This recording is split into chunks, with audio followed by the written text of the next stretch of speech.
Fun fact, every tech YouTuber who receives a OnePlus device right before pre-orders open also get a beautiful exclusive unboxing experience and a book describing the new flagship. This time around, OnePlus sent over the OnePlus 8 Pro and the OnePlus 8 to the studio. And by studio, I mean my small college dorm room. So here's what I think about the OnePlus 8 Pro and if it's worth dropping $900 for it. Drop a thumbs up if you want another review for the OnePlus 8. Now there are three main features that caught my attention when using this phone. The first one was the display, second was performance, and third was water resistance. Obviously, there are a ton of other upgrades and changes that we'll discuss, but those were my main satisfactions. So let's clear the air with the water resistance part, since that's the easiest thing to explain. The OnePlus 8 Pro finally has an official IP rating for water resistance. It's IP68, meaning you can submerge this thing in a pool of water and it'll be fine. That's great news because that was really one of the main reasons that I missed having when switching over to a OnePlus. Now that it's here, I can finally use my phone in the shower. Bruh. What? No, I mean when I'm swimming, actually. Yeah, when I'm swimming. Now the screen of the phone isn't as bezel-less as the OnePlus 7T Pro or the 7 Pro. Obviously, it's missing that motorized pop-up selfie, so that's the main reason. And I'm not gonna lie, I do miss it for two main reasons. One is for security. You'll know exactly when it's capturing your face. And two, it's just cool. Every time the camera pops up, I feel like it's a futuristic gadget from a James Bond movie, since very few phones out there have this hardware feature. But still, with this new front camera hole punch in the top left corner, it's unobtrusive and I never really notice it, especially when the dark theme is enabled. Plus, you can choose to hide it within the settings. Surprisingly, the phone even has a better screen to body ratio than its predecessor, which is mostly due to the screen being a bit larger at 6.78 inches. So it's the perfect size screen for watching movies or playing video games. Obviously, there are bigger phones out there like the Galaxy S20 Ultra, but the difference in size isn't tremendous. Plus, in addition to a big screen, it also comes with dual stereo speakers, Quad HD resolution, it's AMOLED, HDR10+, it's brighter at 1300 nits, making it the brightest phone that I've ever used yet, and it has way better color accuracy than its previous predecessor. They also managed to improve the auto brightness setting. In the past, I've never really enabled this feature on any OnePlus device since it's constantly lowered or higher the brightness a bit farther than I'd like. Now I no longer have that issue. You can even take it a step further and enable the new True Tone Light Comfort Tone feature to adapt the screen color to your current environment, making the display easier on your eyes. Those are all awesome display features to have in any smartphone, but my overall favorite upgrade of the display is that it now supports 120 Hz. This is awesome, and unlike Samsung, you can run 120 Hz at full Quad HD resolution. Obviously, I wouldn't recommend not enabling the auto power saving mode since the battery life will drain much quicker, but it's still nice that OnePlus gave us that option. Navigating throughout the interface, scrolling through my social feeds, or just playing video games that support 120 FPS provided an indescribable experience. It's hard to show off on camera, but I did manage to find this video by Mark or Tech that does a decent job of comparing a 60 Hz display with a 120 Hz display. The difference is more than noticeable. Also, even though you would think a bigger screen means a harder time holding the phone, that's not the case here. Just like its predecessor, the form factor of the phone is narrow and tall so that you can easily grasp it with confidence. However, that's not to say that it's easy to use with one hand, especially since Oxygen OS isn't as one-handed friendly as some other smartphone softwares out there, like Samsung's One UI interface.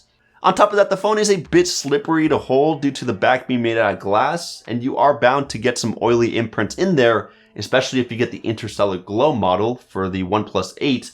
So as usual with any of my phones, I like to slap a dbrand skin on the back. They have a variety of textures to choose from for almost every smartphone out there, but the one that I really enjoyed using on the 8 Pro is their teardown skin because it lets you see the inside of the phone in detail, and it's really cool how OnePlus secretly included a red battery on the inside. The bronze colored wireless charger also looks pretty cool on top of it. If you'd rather rock a case for better protection, dbrand also sells some tough ones simply called Grip. You can even customize the grip by aligning a skin on the back of it. I'll leave a link in the description if you're interested in checking out some of their products. Anyways, the display is spectacular. There is one thing, however, that I don't like, and that is the waterfall curve. It's not as dramatic as the OnePlus 7 Pro, but it's still prominent enough for my palm to create accidental touches when using the phone without a case. For example, when I'm typing on the keyboard, there are a few occasions where my palm will type out a random letter.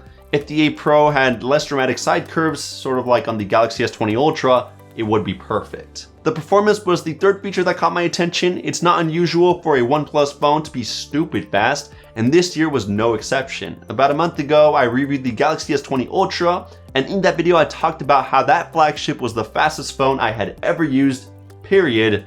Well, not anymore, because the OnePlus 8 Pro is just as fast. It even feels a bit quicker at times.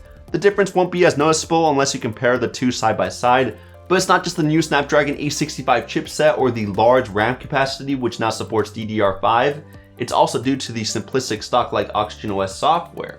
You see, one of the things that I love about the software is that it's a lightly modified version of Android 10. If you're coming from a Pixel, Motorola, or an Essential phone, this interface will be straightforward and recognizable. And because it's a less feature-packed interface when compared to One UI, it's no surprise that things just run a tiny bit faster. I'm not sure if you guys heard, but some of the new additions to the software include some new dynamic wallpapers, both AMOLED and bright ones, that shift colors based on the current weather conditions in your area, and every time you unlock the device, a live wallpaper animates beautifully. There are 2 new features in the OnePlus laboratory within the settings. The first one forces a dark theme for some unsupported apps like PayPal, Google Translate, etc. I absolutely love this feature and hope it gets expanded to support a ton more apps. And the second feature, called Hypermotion Smoothing, manages to convert 30 FPS videos into 60 or even 120 FPS. It works with YouTube, Netflix, the OnePlus Gallery, and more. I personally don't enjoy watching fluid videos just because it looks weird and it seems too realistic, but I can definitely see the appeal for those who enjoy watching sports or action-packed content. There's a new fingerprint animation called Energy, and the OnePlus launcher finally replaced the controversial shelf panel with Google Discover. However, be careful when installing a different version of the launcher off APK Mirror, even if it is a newer version, because I accidentally did that and it switched back to the shelf panel on the 8 Pro since I wanted the new redesigned overview page. Those are the main software changes out of the box. The only thing I wish they could include in the future is an always-on display, and according to their Twitter, it seems like they're working on it. And I'm not going to lie, I did have some software problems when I first got the device. For whatever reason, the Wi-Fi and mobile connectivity have been disconnecting for me randomly. I never experienced so much instability for the internet connection on a phone before. Maybe it's due to me being on a mesh-based Wi-Fi system, and I know that I'm not the only one who's experienced these connection issues. David Ruddick over at Android Police also said he was having the same problems. Recently, however, they did push out an update that enhanced the mobile data and Wi-Fi transmission stability, and that did greatly improve the connection, but I still occasionally experienced a couple of disconnections. As for the software updates, OnePlus has a good track record. They promise bi-monthly security patches and are usually among the first to get new major Android releases. So if you were worried about purchasing a $900 phone that will get slow updates, that's not the case here. What is a slow effect is the battery life dying. With an increased capacity of 4,510 milliamp hours, this thing easily lasts the entire day no matter what I do. And as you know, with this pandemic going on, we're all using our phones a lot more now, and the 8 Pro has had no problems getting me through the hours of the content that I consume on a single charge. With Quad HD resolution and 120Hz enabled, I was able to get a screen on time of around 5 hours, but when lowering the resolution to 1080p, I managed to increase the screen time to about 7 hours, which is impressive considering that the Galaxy S20 Ultra only got me around 5 to 6 hours, and I used that phone at 1080p resolution with 120Hz enabled. One of my favorite charging features on the OnePlus 8 and 8 Pro is that it learns your charging habits and only completely charges to 100% when it knows that you're going to pick it up and use it. For example, if you leave the phone to charge overnight, it will rapidly charge to around 80%, then it will slow down and only complete charging in the morning when you wake up in order to save the battery performance in the long run. And for that cherry on top, the OnePlus 8 Pro finally supports wireless charging. It's another feature alongside water resistance that I always wanted, and they went above and beyond by releasing a new wireless charging station called Warp Charge 30 Wireless. It's by far the fastest wireless charger that I have ever used, and the 8 Pro also supports reverse wireless charging, which I haven't seen too many tech reviewers talk about. Starting with the charging station, it can literally charge my device to 50% in just half an hour. It's insane. It even has a fan on the inside to keep the phone cool while it charges, which is also pretty fancy. Aesthetics wise, it's not the most appealing piece of tech that I've seen, and it's pretty expensive at $70, and it won't charge any other phone at the same speeds, but if you're planning to get the 8 Pro, getting this station is a plus. It's really nice to just toss this thing in the dock and have it charge at similar speeds, just like those wired fast chargers. As for the reverse wireless charging, it's definitely a cool feature to show off to your friends, but you're not going to use it that often since it does charge extremely slow at 3 watts. It's still worth noting though. Another thing that's also nice about this phone is the biometric unlocking speeds. It uses the same optical in-display fingerprint reader, which seems to be a bit larger and performs a little faster. But the face unlock feature is still insanely fast, but it hasn't improved over its predecessor. It doesn't really need to either, because it still outshines most higher priced flagships like the Galaxy S20 Ultra, Galaxy Note 10 Plus, or iPhone 11 Pro. However, the fingerprint reader isn't the king in terms of speed. It unlocks just as fast as the S20 Ultra. Camera performance, however, has changed, but in a weird way. Some would even go as far as to say that it has improved.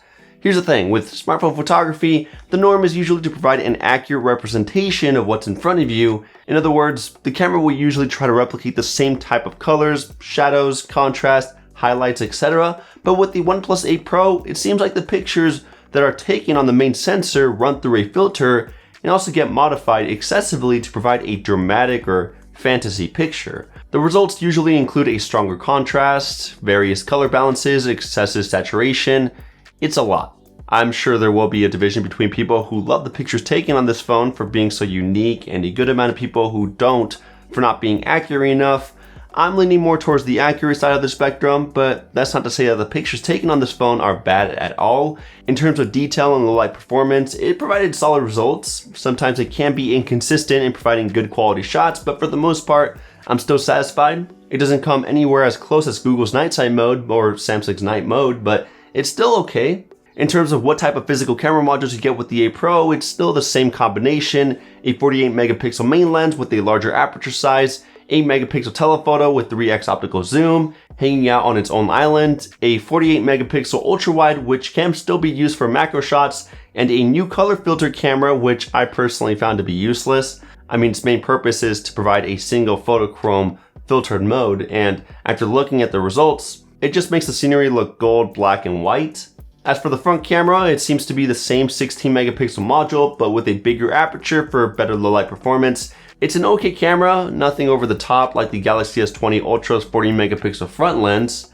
A new camera feature that I thought was cool is that the OnePlus 8 makes it easier to take pictures of your pets, even if they won't stand still. It has a sensor that detects indoor flickering and adjusts the shutter speed. It works for the most part, but it's definitely not consistent. For example, there were a few times where the shots come out looking a bit blurry. Finally, for the video, I just love that they offer the option to record in an aspect ratio of 21:9. More phones need to follow this trend since practically every smartphone display released in the past 2 to 3 years has a 21:9 aspect ratio. Hopefully in the future, 21:9 becomes the normal standard over 16:9.